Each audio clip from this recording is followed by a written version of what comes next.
Sejam bem-vindos, meus irmãos, a mais um dia de meditação do Evangelho aqui no Palavra Encarnada. Hoje, dia 28 de setembro, sábado, vamos meditar o Evangelho que se encontra no livro de São Lucas, capítulo 9, versículos do 43b ao 45. Antes, vamos clamar a presença do Espírito Santo para que seja Ele a conduzir a nossa leitura e meditação do Evangelho deste dia. Estamos reunidos em nome do Pai, do Filho e do Espírito Santo. Amém. Vinde, Espírito Santo, enchei os corações dos vossos fiéis e acendei neles o fogo do vosso amor. Enviai, Senhor, o vosso Espírito, e tudo será criado, e renovareis a face da terra. Oremos. Ó Deus, que instruístes os corações dos vossos fiéis com a luz do Espírito Santo, fazei que apreciemos retamente todas as coisas, segundo o mesmo Espírito, e gozemos sempre de suas consolações. Por Cristo, Senhor nosso. Amém. Vamos então à leitura do Evangelho. Naquele tempo, todos estavam admirados com todas as coisas que Jesus fazia. Então Jesus disse a seus discípulos: prestai bem atenção às palavras que vou dizer. O Filho do Homem vai ser entregue nas mãos dos homens. Mas os discípulos não compreendiam o que Jesus dizia. O sentido lhes ficava escondido, de modo que não podiam entender. E eles tinham medo de fazer perguntas sobre o assunto. Meus irmãos, hoje, diante deste Evangelho, nós gostaríamos de propor 2 pontos de meditação, a partir daquilo que a espiritualidade do Carisma Lumen nos dá de fundamentos na natureza do nosso carisma. O primeiro ponto aqui que nós gostaríamos de colocar como meditação é exatamente a centralidade deste Evangelho quando Jesus fala com os seus discípulos. O Filho do Homem vai ser entregue nas mãos dos homens. Meus irmãos, o que Jesus fez com cada um daqueles seus amigos foi uma obra de salvação. Foi uma obra de Deus dentro dos seus corações. Porque Ele pegou homens que estavam em situações atípicas, em situações muito diferentes daquilo que o Evangelho conseguia ser claro, ser de fato uma pedagogia nova de vida. Como entender que Deus ia ser entregue nas mãos dos homens?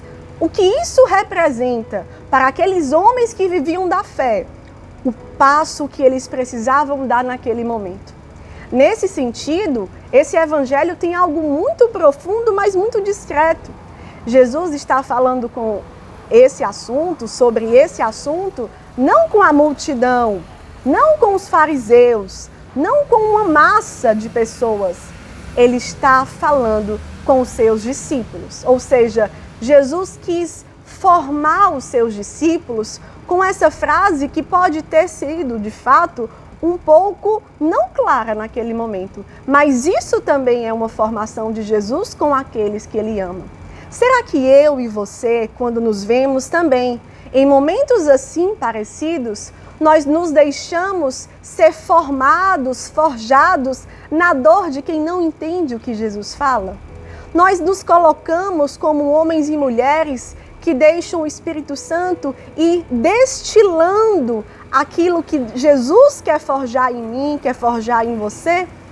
Isso é algo muito precioso que o Evangelho ensina. Porque quando vemos, por exemplo, o mistério cristológico do nosso carisma, quando vemos aquele olhar de Jesus abandonado, encarnado naqueles que mais sofrem, todo derramando amor, muitas vezes em lágrimas de situações tão dolorosas, muitas vezes se colocando naquele irmão que está ali deitado no relento do frio, sendo ele a carne sofredora de Cristo, para ser um sinal de salvação para o meu coração, todas as vezes que nos abaixamos e nos aproximamos com ternura daquele mistério de amor.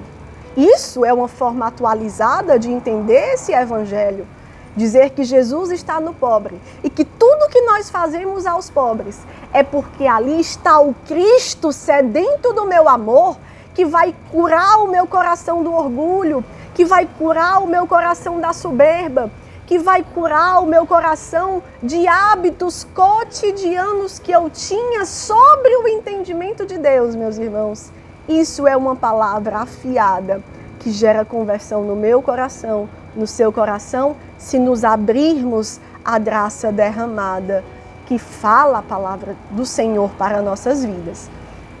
Então, esse primeiro ponto de meditação tem esse objetivo: saber se eu e você nos colocamos em um esvaziamento, em uma disponibilidade, em uma docilidade de deixar Jesus revelar a obra dele, de deixar Jesus nos ensinar de tantas formas pedagógicas, em acontecimentos, em silêncios, em mistérios como esse de Cristo presente no pobre. Todas as vezes quando vamos ao encontro dos nossos amados irmãos que estão ali no abandono das ruas e temos um encontro do ressuscitado com o abandonado, e isso gera cura nos nossos corações. Isso gera uma nova percepção sobre quem é Deus para mim e quem é Deus para você. Quem é Deus que passa a habitar dentro de mim, dentro de você, e nos dá os sentimentos da mansidão, da compaixão, da ternura, para colocarmos em prática o que o Evangelho anuncia de ensinamento e de salvação. O segundo ponto que nós também queremos aqui meditar é quando Jesus ele quis no Evangelho esclarecer o seguinte: mas os discípulos não compreendiam o que Jesus dizia. O sentido lhes ficava escondido, de modo que não podiam entender. E eles tinham medo de fazer perguntas sobre o assunto.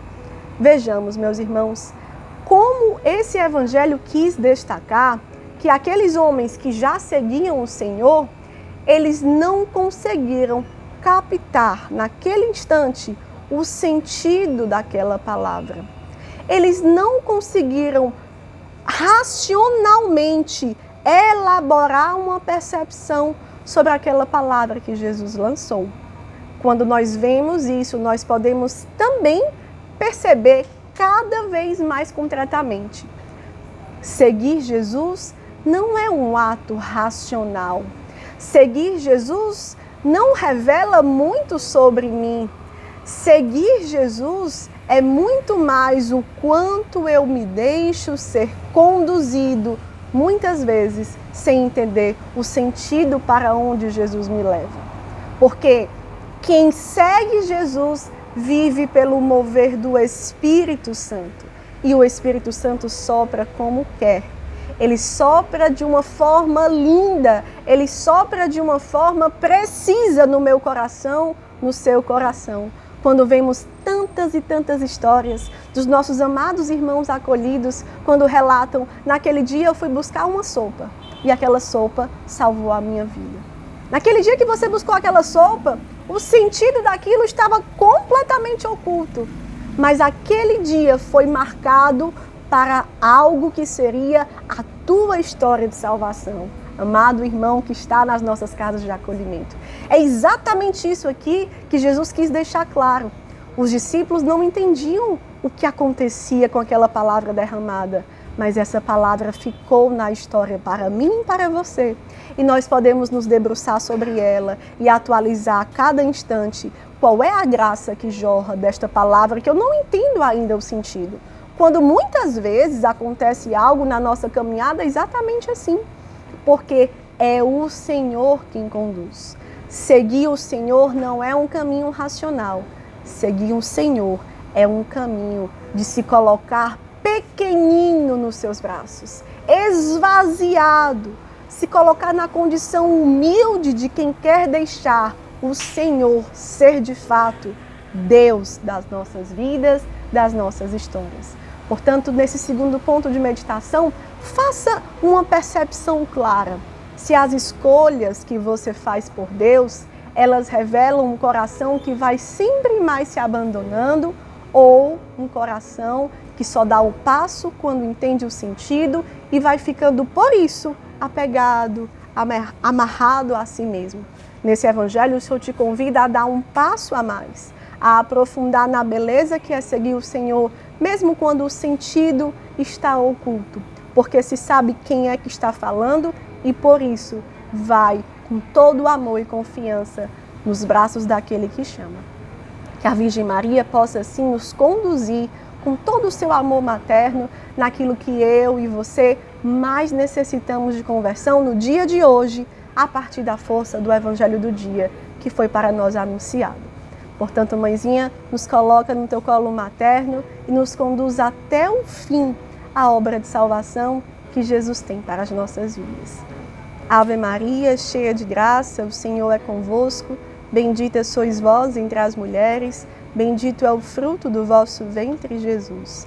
Santa Maria, Mãe de Deus, rogai por nós, pecadores, agora e na hora de nossa morte. Amém. Que Deus nos abençoe.